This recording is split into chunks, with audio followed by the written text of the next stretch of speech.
Kali ini kita akan belajar sistem koordinat Kartesius. Tahukah kalian, di banyak sisi kehidupan kita, sistem koordinat ini sangat diperlukan loh. Contoh, pada setiap kapal terbang itu pasti memiliki radar.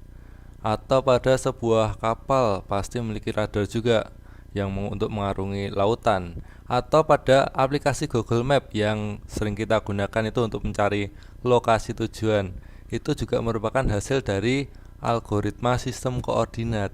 Jadi, mempelajari sistem koordinat ini sangat penting ya. Mari kita pelajari ini dengan seksama.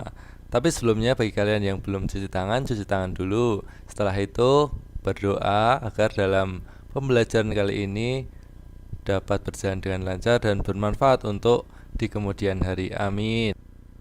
Kompetensi dasar yang akan kita capai pada kali ini ada dua, yaitu 3.2 dan 4.2, yaitu menjelaskan kedudukan titik dalam bidang koordinat Kartesius yang dihubungkan dengan masalah kontekstual. Yang kedua, menyelesaikan masalah yang berkaitan dengan kedudukan titik dalam bidang koordinat Kartesius. Ada 4 subbab pada koordinat Kartesius ini, bab koordinat Kartesius ya. Yang pertama, pengertian sistem koordinat Kartesius. Yang kedua, posisi titik terhadap sumbu X dan sumbu Y. Yang ketiga, posisi titik terhadap titik asal 0,0 atau titik 0 ya, atau titik O, dan titik tertentu misalkan AB. Yang keempat, terakhir, memahami posisi garis terhadap sumbu X dan sumbu Y. Ini nanti kalian bisa carikan referensi menggunakan buku paket. Jadi kalian harus siapkan buku paketnya.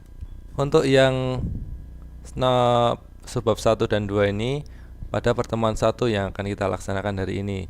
Untuk yang 3 ini pada pertemuan 2, yang keempat pertemuan 3. Selanjutnya nanti akan ada ulangan harian pada koordinat Kartesius.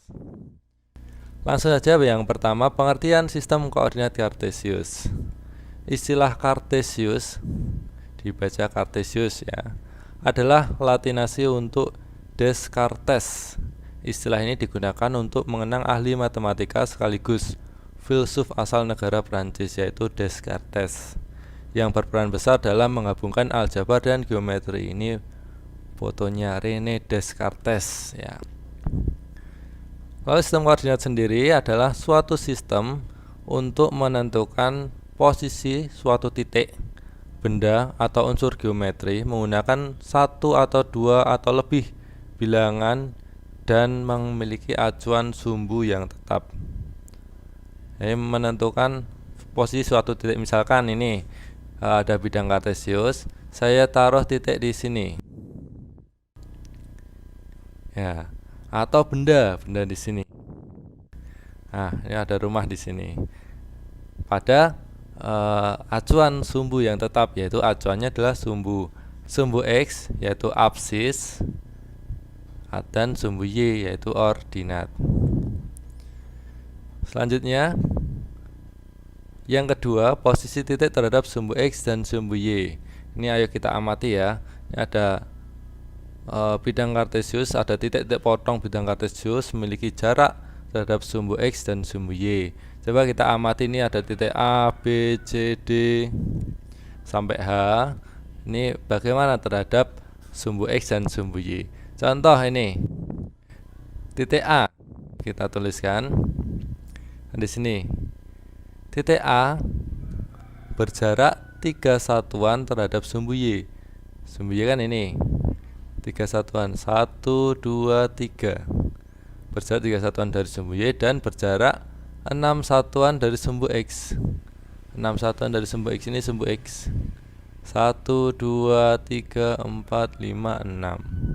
Nah, itu titik A di situ.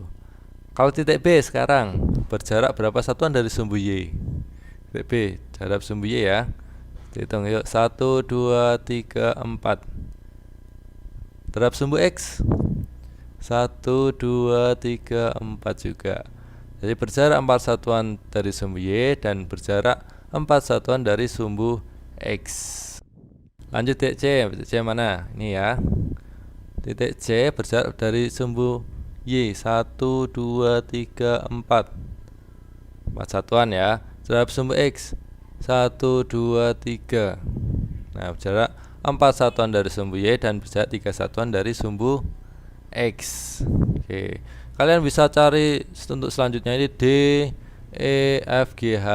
Kalian tuliskan ya ini, kalian pelajari sendiri, ada banyak sekali. Oke, lanjut. Penulisan koordinat suatu titik atau objek pada bidang kartesius adalah X dalam kurung X, Y dalam kurung. Tutup kurung ya. Buka kurung X, Y tutup kurung. Dimana sumbu X ini disebut absis, seperti tadi ini absis, dan sumbu Y disebut ordinat. Ini sumbu Y ordinat, yang vertikal ordinat, yang horizontal adalah absis. Penting. Contoh, ini titik A. Titik A itu X-nya berapa ini? Kita tulis X-nya adalah kan 3 ini. X-nya adalah 3, berarti buka kurung 3. Ya, koma Y-nya berapa? Y-nya ini. Berapa ini? Di titik ini adalah 6, berarti 3,6. A 3,6. Coba B. Ini titiknya berapa ini? X-nya berapa? X-nya adalah 4. 4. Sama Y-nya berapa? Y-nya adalah 4 juga. Berarti B 4,4. Contoh lain, misalkan kita mau coba yang E ini. Titiknya berapa ini? X-nya dulu. X-nya adalah negatif 5. Dan Y-nya adalah negatif 5 juga. Berarti E negatif 5, negatif 5. Gampang ya. Coba kalian cari tahu ini titik C, D, F, G, H. Coba ini titiknya berapa aja. Oke. Lanjut. Ini ayo kita menalar, amati titik-titik pada koordinat kartesius di samping ini dan istilah tabel yang ada di sini berikut. Ini ada beberapa titik A, B, C, D, E, F, G, H. Kita hitung, kita tentukan ini jarak ke sumbu X. Ini jarak ke sumbu Y. Contoh titik A. Titik A di sini ya. Jarak ke sumbu X berapa? Ke sumbu X kan ini. 1, 2, 3, 4, 5, 6. 6 satuan ke sumbu X. Jarak ke sumbu Y adalah 1, 2. Nah, 2 satuan. Coba yang ini. B 5,5. Ini ya. Jarak ke sumbu X berapa? 1, 2, 3, 4, 5. Kita tuliskan 5 satuan. Jarak ke sumbu Y berapa? 1, 2, 3, 4, 5. 5 satuan. Lalu yang ketiga ini, satu lagi deh, saya beri contoh. C. Jarak ke sumbu X 1, 2, 3. 3 satuan. Jarak ke sumbu Y 1, 2, 3, 4. 4 satuan. Nah, sekarang coba kalian lengkapi ini tabel-tabelnya, tinggal 5 ini tinggal sedikit. Kalian jawab ya. Lanjut. Pada koordinat kartesius, sumbu X dan sumbu Y ini membagi bidang koordinat kartesius menjadi 4 kuadran, yaitu kuadran 1 ini, kuadran 2, kuadran 3, dan kuadran 4. Nulisnya pakai Romawi ya. Kuadran 1, kuadran 2, kuadran 3, kuadran 4. Kuadran 1 koordinat X positif dan koordinat Y positif. Ini positif semua. Kuadran 2 koordinat X negatif, koordinat Y positif. Saya tuliskan di sini ya, kuadran 1 positif positif, kuadran 2 negatif positif ya. Terus kuadran 3 koordinat X negatif dan koordinat Y negatif juga. Nah, di sini negatif negatif. Terus yang keempat koordinat X positif, Y negatif. Di sini X-nya positif, Y-nya negatif. Gitu. Contoh, kita berikan suatu titik di sini. Ya. Titik, misalkan titik R ini ya. Titik R. Titik R ini adalah negatif 4, Y-nya adalah negatif 2. Jadi negatif 4, negatif 2. Nah, ini merupakan di kuadran 3. Nah, kuadran 3 negatif dan negatif. Contoh lagi, misalkan di sini titik ini titik S. Berapa ini titiknya ini?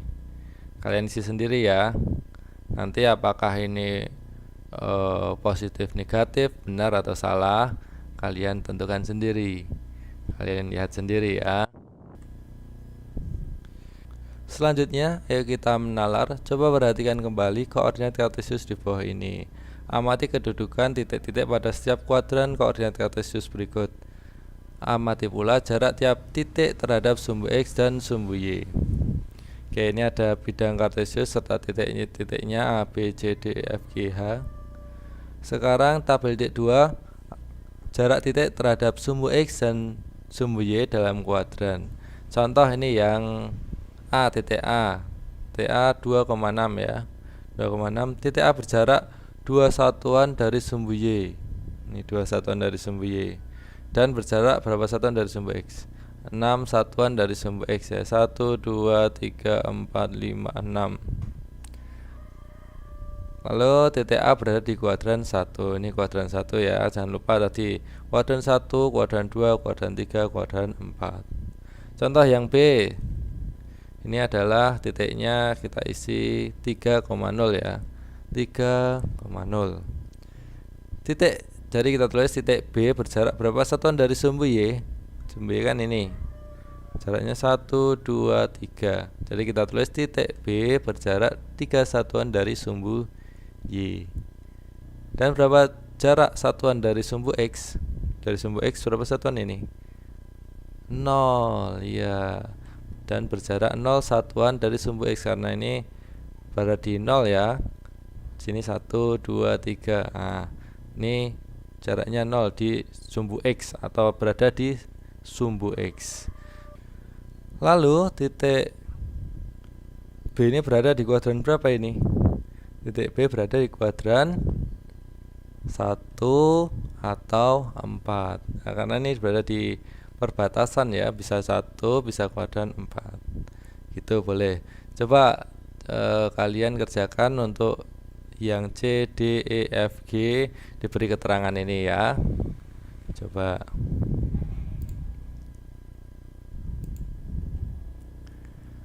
Lanjut portofolio. Setelah kalian melengkapi tabel tersebut tadi, coba selesaikan masalah berikut ini.